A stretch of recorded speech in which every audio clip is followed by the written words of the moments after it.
Well, as we remember the horrific day 12 years ago when al-Qaeda terrorists murdered thousands of Americans, this day also marks 1 year since the terror attack in Benghazi in which 4 Americans were murdered. And there are still very few answers about the assault on that U.S. consulate. The president vowing to hunt down the suspects and bring them to justice. So far, no arrests, but officials did release photos of 3 of the alleged suspects. Chief Intelligence Correspondent Herridge is live from Washington with some more new information and an update for us. Catherine, what are we learning about who made the call to be in Benghazi on the day of that attack?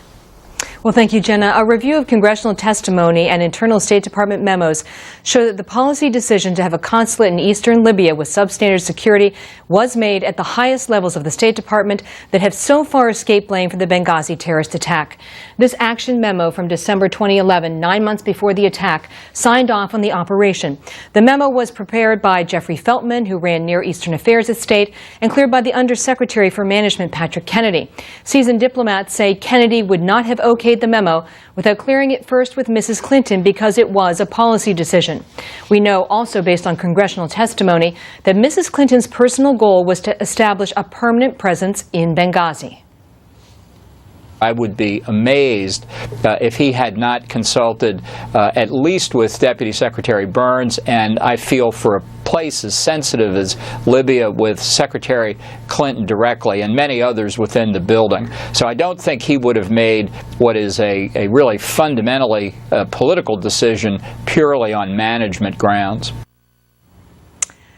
As for its part, the State Department told Fox News that these policy questions were dealt with in the Accountability Review Board, or ARB, but we have reviewed that document and there is no reference specifically to that Feltman memo, Jenna. Interesting. So that's from the State Department. What about the CIA? How is the CIA promising to help move this investigation along? Well, Fox News has confirmed in a letter to the head of the House Intelligence Committee, first reported by the Weekly Standard, that the CIA director will make all the Benghazi survivors available to committee investigators.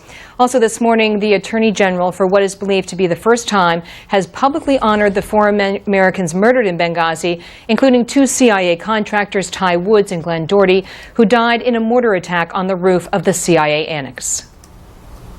Glenn Doherty, Tyrone Woods, Sean Smith, and Ambassador Chris Stevens, who were taken from us just 1 year ago in Libya. Their valor reminds us of the quiet power of compassion. Also today, Republican Congressman Ted Poe, who is chairman of the Subcommittee on Terrorism, Nonproliferation and Trade, is introducing legislation to designate one of the groups blamed for Benghazi, Ansar al-Sharia in Libya, as a foreign terrorist organization. When you have that kind of designation known as an FTO, it does make it easier to go after a group and its financing, Jenna. We'll continue to watch the story, Catherine. Thank you. You're welcome.